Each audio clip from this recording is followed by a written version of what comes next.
There's a story you tell yourself when the world blows up in your face. There's no way you could have seen it coming. No one could have, so there was no way to stop it. This is what lets you sleep at night. But go back in your mind to before it all happened. Replay it in your head, except this time, maybe you'll see it.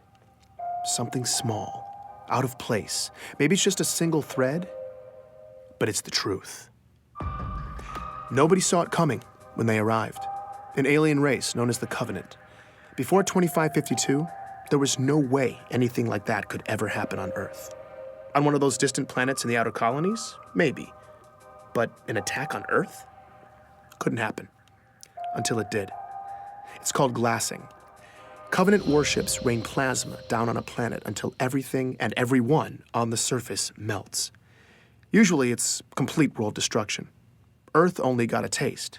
The prolonged orbital bombardment destroyed East Africa, killing millions before it ended. None of us were safe anymore. But something else happened that day too. Or someone. You've heard the eyewitness accounts. Every skeptic has seen the footage. I was there, and yet still to this day, it's unbelievable.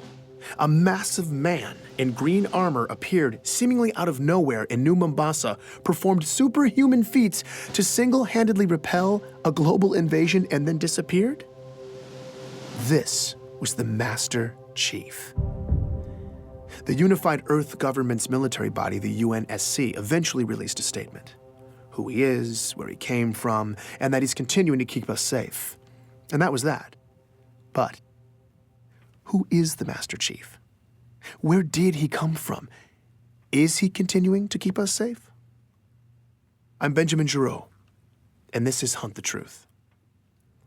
For all us cosmopolitan Earth types who don't venture into the far reaches of space, there's a planet way out in the outer colonies called Eridanus II. If you're thinking of visiting, don't bother. It was catastrophically glassed in a Covenant attack in 2530. But 19 years before it got wiped out, our hero, Master Chief Petty Officer John 117, then known as John, was born in a metropolis called Elysium City. That's where I started. Do I remember him? Oh, yeah, you don't forget a kid like that. That's Dion Govender. He chatted with me from his home in the outer colonies. Dion's retired now, but years ago he taught John at Elysium City Primary Education Facility number 119. Apparently schools in the outer colonies don't have the catchiest names. John was something else. He was sharp and quick, always evaluating the situation. Other kids just gravitated to him, you know? Dion seemed most excited to talk about John's athletic ability. The kids used to play King of the Hill after school. You know, the old game where you wrestle and push each other to try to be the last man standing. I would walk by sometimes, see him playing after school, you know, and without fail, I swear, it was always John standing alone at the top of that hill. Right. Every single day. Yeah. Matter of fact, I think the other kids ended up fighting for who got to be king halfway up the hill, because nobody was messing with John.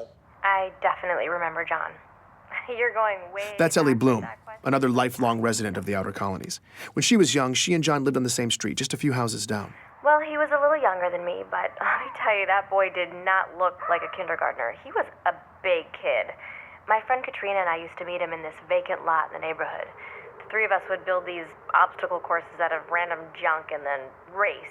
You know, just kid stuff. As Ellie talked about her early years in Elysium, it wasn't long before she was getting nostalgic. On warm nights, sometimes our parents would let us go out to the green space and lie in the grass. And we'd just lie there, stare up at the stars. It was a nice place to grow up. Finding Ellie was a huge win for me. When a planet's been glassed, tracking down former residents can be damn near impossible. Any records kept locally, paper, hardened data storage, even human memories, after a full-scale glassing, they're just gone.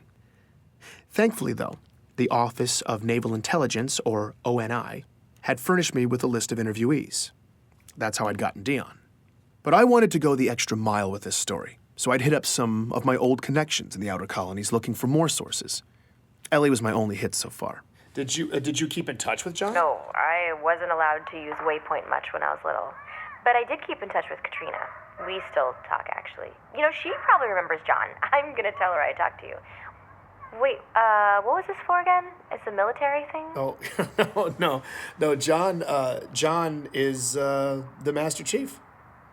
What? Yeah, John became the Master Chief. Like the Master Chief? Yep. you serious? I'm not Oh, kidding you. I'm telling my you. God. That's crazy. L.A. lost her mind for a few minutes.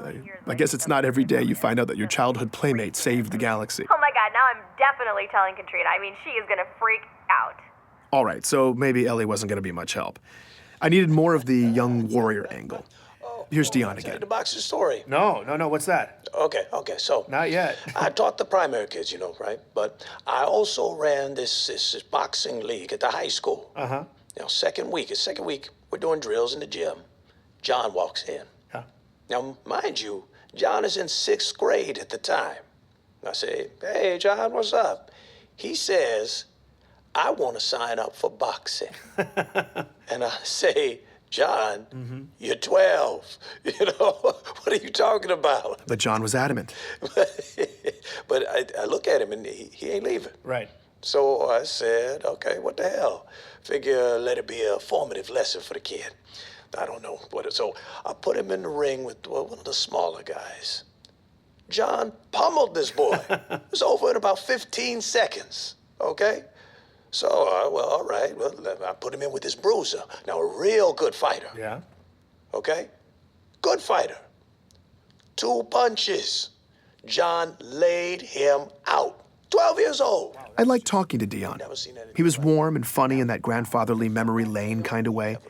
I realized I'd gotten lost in it all when the narrative took a dark turn. But then, one week, John just didn't show up. It was 25-24. John was 13. That's when the nightmare of the insurrection that had been plaguing the outer colonies finally landed on John's community.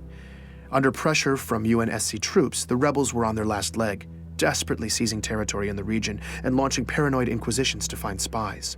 Civilian abductions and interrogations became commonplace. They would just, question you. Just these meaningless questions for hours and hours. Thomas Wu was living on a neighboring colony when the rebels showed up and hit hard, sweeping up Thomas and thousands of others in raids. What followed was months of horribly overcrowded detainment, neglect, and often constant questioning. Did you know this guy? What are the encryption codes for this system, that system? And you have no idea what they're even asking you. In the final couple months, Thomas says his captors started coming unhinged, and then toward the end, they just disappeared, They were gone. leaving Thomas and hundreds of others locked up, starving. I don't want to play this part of the interview, but I'll tell you, it got bad. He talks about being packed in like sardines, warm bodies, cold bodies, people dying in the dark, the smell. He doesn't know how long it lasted, maybe weeks, but Thomas and many others survived. They made it out. Well, we helped each other. We looked out for each other. And I mean that was the only way. We made it through to the liberation, and then we left. We never looked back. When I asked him where the survivors relocated to, Thomas began to list off which cities were safe for refugees at the time. Decades later, he can still recite them all from memory. I asked about John's hometown. Perth City. What about Elysium City? No. Insurrectionist cesspool. Yeah, no, they got it bad there. Dion Govender confirms this. In Elysium City, people just disappeared back then. Just happened. Once the insurrectionists took over, whole neighborhoods just got scooped up. This went on for months. Every day. He talks about watching his community get torn apart slowly, every day. I asked him about John. Yeah. Him and his parents. Sean missed the first practice and the last one. Back then, it seemed like everybody had... I'm sorry. No, it's fine. Take your time. It was hard watching Dion break down like this. He just looked defeated. These kinds of interviews are brutal. I wanted to comfort him, but it just felt condescending. Like I have any idea what it was like for him. So we were quiet for a bit. Before we ended, though, he said this. I think that if anything good can be said to have come from all of this, it's that Everyone who went through it can know that their struggle wasn't for nothing. When you have a young man who can rise up from something like this and do what John has done, he honors all of us. Dion believed in John the way the rest of us believe in the Master Chief. He made it seem like this tragedy that shaped him was almost necessary. I certainly felt like I had the proper beginnings to a hero's origin story. The story made sense. It felt right. Sometimes you have to go back, though. Look again, because maybe you'll see something small, out of place, that single thread. Later that evening, after my interview with Dion, I was pretty drained, so I spent some time sifting through a bunch of file boxes. I'd paid this scavenger in the outer colonies to dig around and send over any Elysium City documents she could find. The only local government records left were hard copies, but I took them anyway. I was sorting through a messy box of local census registries when I stumbled across John's name. One line of basic information printed out in black and white. That's when I saw it. A single letter next to his name. D. I was staring at an official document that said quite plainly that in 2517, John died at 6 years old. Please join me for the next episode of Hunt the Truth.